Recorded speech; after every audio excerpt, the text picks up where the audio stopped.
So I'm here to share with you the secret to successful aging. And it's not kale or Botox or even Sudoku. You don't have to buy it, be born with it, or borrow your life savings to get it. What do I know? I mean, I'm old, but I'm not that old. But in the last decade, I have been immersed in the senior living industry. I have worked with seniors, interviewed them, observed them, done research on them. And what I've learned is that we are in the midst of an aging revolution. There's an adage in my industry that the longer you live, the longer you live. And actuarially, that is true. So today, if you're 65, you can expect to live to 84. And if you're 84, you can expect to make it to 92. And if you make it to 92, you can tack on a few years. What else is new about this industry? First of all, there are more of us aging in the United States than ever before in the history of our country. So here's a chart of the US live births, and it shows that today there are 10,000 people every day turning 75. And that's going to continue for a couple years? No. It's going to continue for the next 18 years. 10,000 people a day turning 75 for 18 years. What some people call a silver tsunami. And what are these thousands of older people doing? They're benefiting from better health care. So today, a new knee or a new hip is par for the course. It's not a life-threatening surgery. People are accessing better medicine. And the other thing that's different is those pesky working women. So 60 years ago, you had adult women who typically were right around the corner from their parents, but now they're in the workforce. They are getting married later, having children later. They are moving for their jobs, relocating. They are the true sandwich generation. And considering their lifestyle, it's not a bad thing that they're living farther away.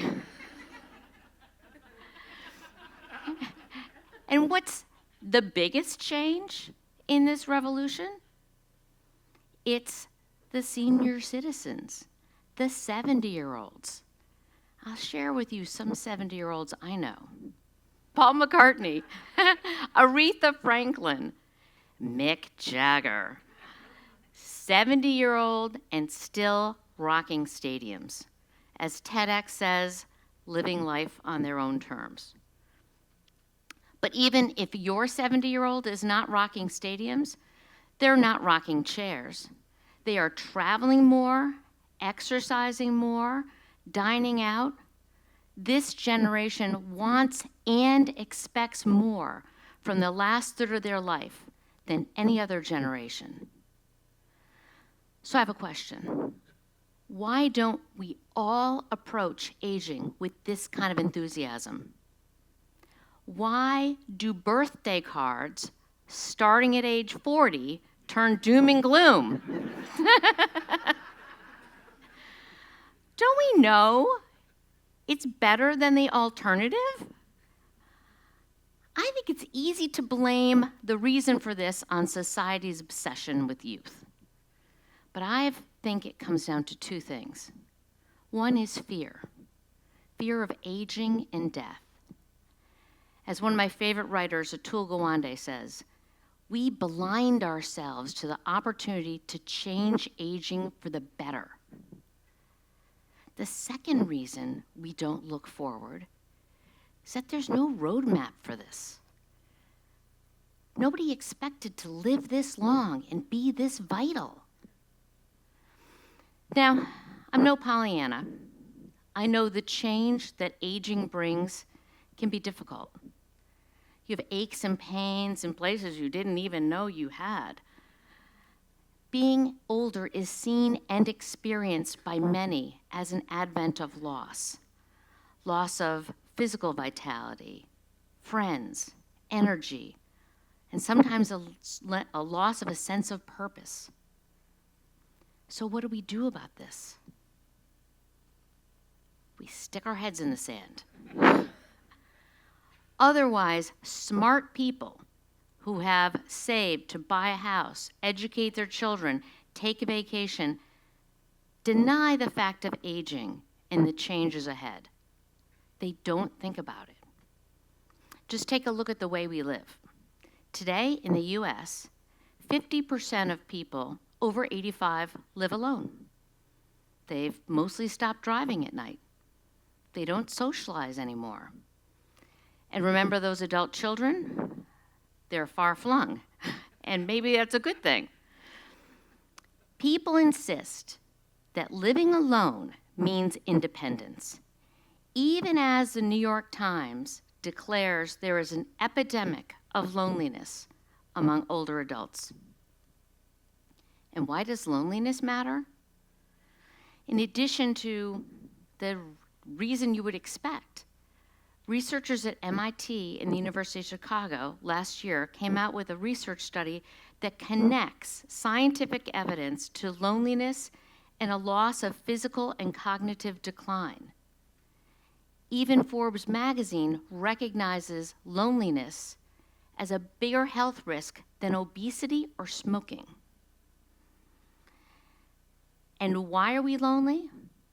We've literally stopped speaking. Statistically, adults over 75 only spend 8% of their time communicating, a 50% drop since when they're 65. And no, in answer to your question, texting does not count.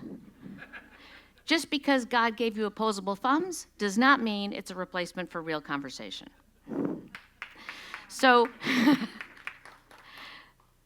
So what do we do about this? I looked into 3 pieces of research. The first piece came out last year, and it was done by Indiana and Harvard University. And they took a look at 8,000 older adults, some of whom volunteered outside the community and some of whom didn't. And they found that overwhelmingly, those people that volunteered were healthier than the people who didn't. They had better test results. They did mammograms. They took care of themselves. And most strikingly, volunteers had 38% fewer nights in the hospital than non-volunteers. These are older adults, less time in the hospital. Stepping back and looking globally, anthropologist Dan Buettner took a look at 5 areas around the globe where the longest living people were clustered. He called them blue zones. So Japan, Greece, Italy, Costa Rica, and California all have clusters of people who lived a long time. And he looked into what factors in each of these cultures are the same. What can we learn from this? And in addition to a healthy diet, he identified a number of key factors. These people had moderate exercise. They understood how to shed stress. There was a focus on the family. And they had a sense of purpose, what the Japanese call ikigai.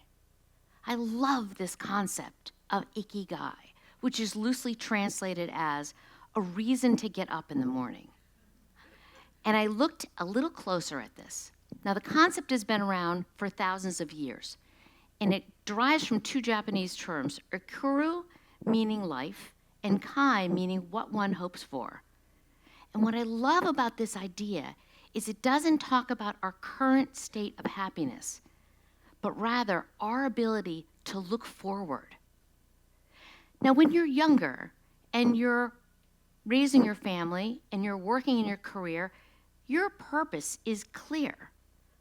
But when your family is grown and your work career is over, it doesn't mean your life is over. Just that phase, just that sense of purpose. You now have the chance to find a new purpose. And you can choose your ikigai by answering 4 questions. What are you passionate about? What does the world need? What are you good at? And what can you be paid for? Or, if you're retired, what is your vocation? The intersection of these is your ikigai. The last piece of research is from a small, nondescript school in Massachusetts that you may or may not have heard of.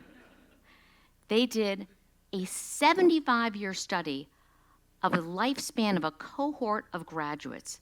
They studied them for 75 years. They looked at marital success, career status, diet, exercise, and they wanted to find the secret to what makes a successful aging adult.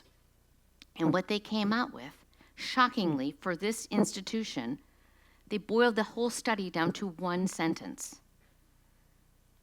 Good relationships keep us happier and healthier, period. So what's the secret to successful aging? 3 things. Don't be an ostrich. You're smarter than that. Recognize that you are aging and celebrate your age, where you are. Understand you are on the right side of the grass. 2, defy expectations. Find that next purpose.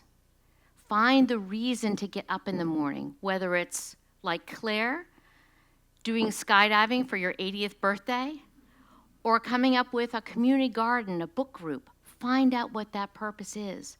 The world is hungry for your gifts, your talents, your time. Grow friendships. Relationships matter. Get some. Get out of the house. I know, for many of you, your friends and family may have passed away, but there's a lot of people in the world. Find people, connect with them. Go out and connect with people in the outside world. Or, in the case of one 94-year-old man, his wife died and he decided to build a community pool in his backyard. Now he has kids, adults coming to his house all day long. And at 94, who's worried about liability?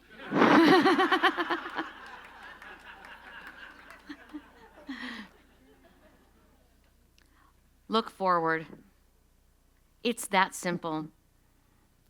You are here. You have more gifts to give. You have more friends to meet. And as you flourish, so will the world.